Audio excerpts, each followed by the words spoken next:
Compulsiveness is coming from ingrained memory. To what extent it dominates will decide how compulsive you are.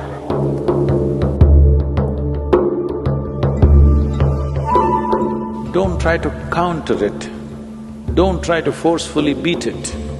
What spiritual process means is to create an awareness, to become conscious in such a way that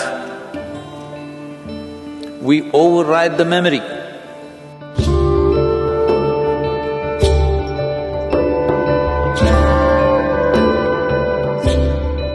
My question is about compulsion, eating compulsion, drug compulsion, feeding compulsion, every compulsion in life, and how this is connected with a lot of noise and disturbing that we have inside, how we express this noise inside through the compulsion to outside.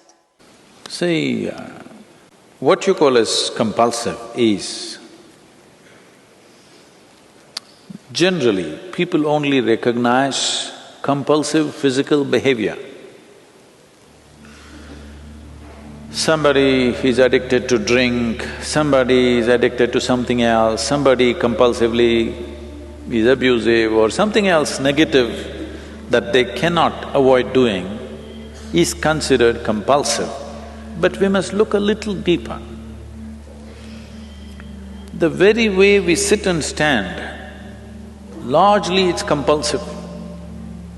Maybe if you are practicing Hatha Yoga, slowly how you sit, how you stand is becoming a conscious process. Otherwise, it's largely compulsive. If we see your shadow, how you sit down, we almost know who it is, because you sit in a particular way, you stand up in a particular way. Have you noticed this? Every body has its own compulsive patterns. Compulsiveness is coming from ingrained memory. You can call it genetic, you can call it karmic, you can call it by many other names, but essentially, memory has taken over your life. What spiritual process means is to create an awareness, to become conscious in such a way that we override the memory, not just in small levels of compulsiveness of behavior or food or whatever else, but in the very compulsiveness of life, which has to go through cyclical process of life and death. To beat the ultimate compulsion is the longing to be born and the inevitable process of life and death. So when we use the word mukti, I know today there are mukti chocolates and ice creams, but it's okay, they're making the word popular. At least that way you use the word.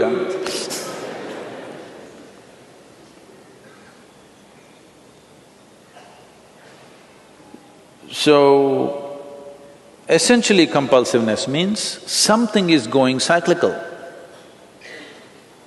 You are not able to beat the cyclical movement that's happening within you, either psychologically, emotionally, energy-wise or physically in your behavior patterns. Maybe you are noticing only the behavioral patterns, the compulsive nature of your behavior. You are not noticing the compulsive nature of your thought unless it becomes very acute, compulsive nature of your emotion, compulsive nature of the way the energy patterns move, and above all, the compulsive nature of your very existence. Every aspect of life is influenced by memory. To what extent it dominates will decide how compulsive you are. It is like… I think I said this some time ago.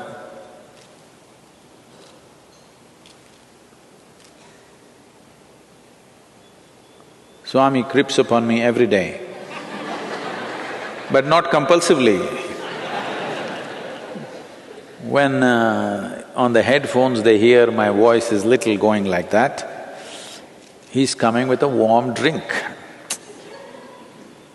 which sometimes I drink and sometimes I don't. But you can make this a compulsive pattern. That is, every day at 12 o'clock, at 2 o'clock, warm drink. You need it, you don't need it. This is called developing good habits.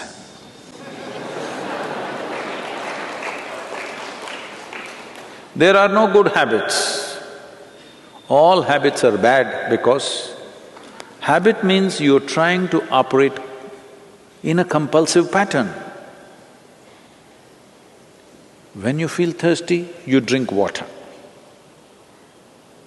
No, not like that. Doctor tells you every day 3 liters of water, half the time you are in the pee place.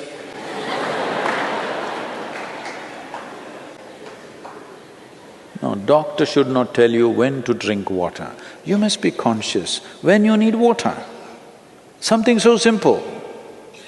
But no, it's all set. When it's all set, it looks like you're functioning efficiently. Yes, you are. Efficiency without a heart is no good, it's cruel. Adolf Hitler is very efficient, but inhuman. This is what will happen in everybody's life. Unknowingly you become tyrannical. Maybe you will never be, fortunately, as capable as him, but you will become equally cruel to yourself and everybody around you because you have your stupid sense of discipline. Now, but Sadhguru, if I don't wake up my children at 6 o'clock, they will wake up at noontime. It is true. It is true. You have to wake them up at 6 o'clock, otherwise they may become sloth. So this is a fine game. Life is a fine game. If you want to do it in a crude way, you can do it.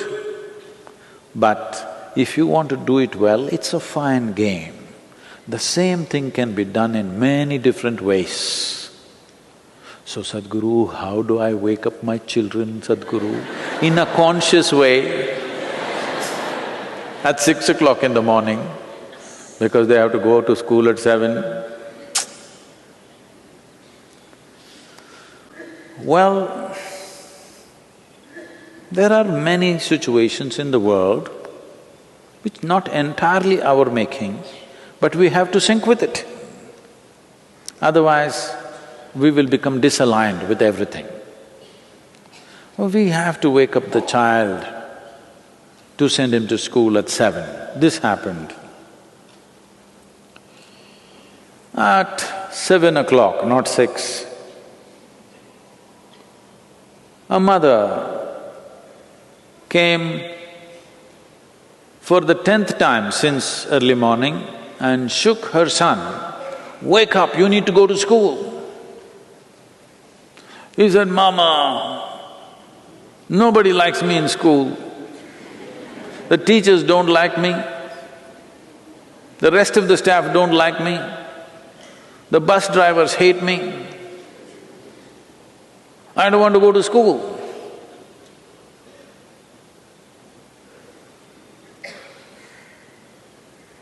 So the mother said, "No, you must be responsible, you have to go to the school. After all, you are the principal."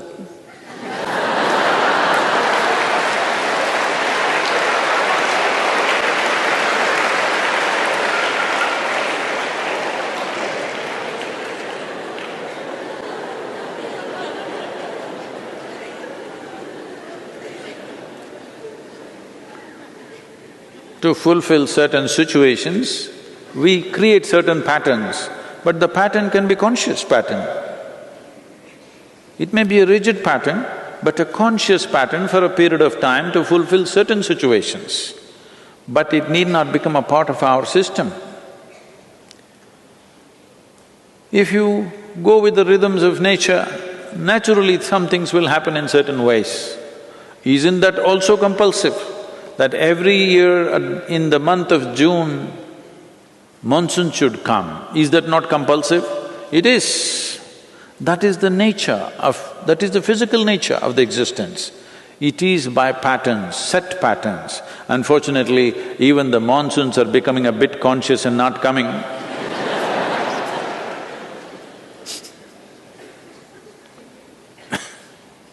That's an unfortunate break of pattern. But physical nature is made of patterns.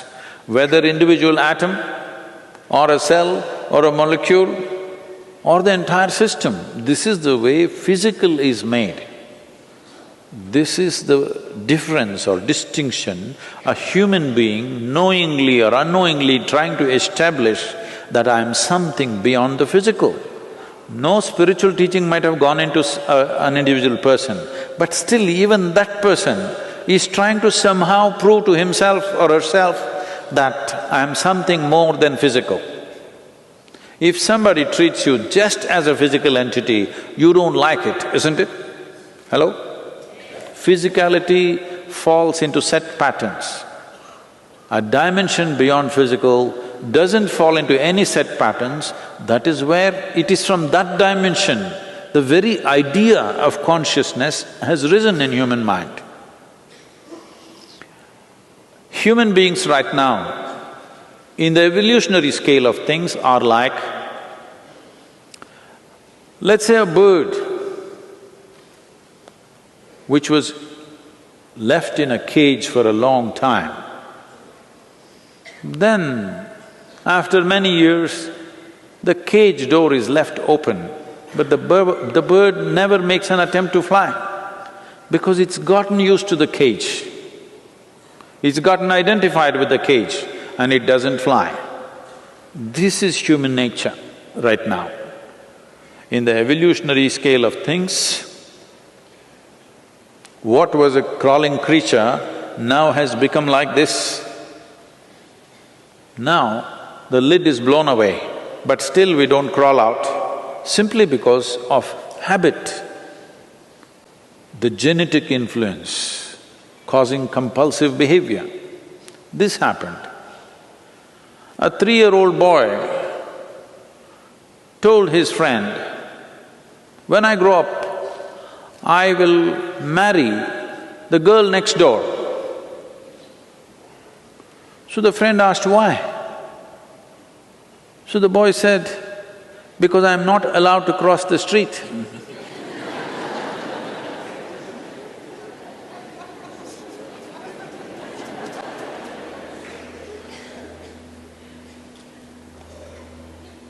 So, compulsiveness, don't try to counter it, don't try to forcefully beat it.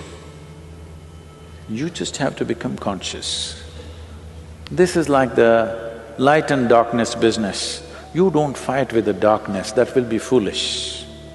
Compulsiveness is an expression of lack of consciousness. You don't have to fight it. If you become more conscious, compulsive patterns will just disappear.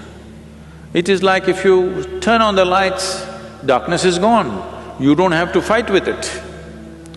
If you fight with darkness, you are on an endless fight.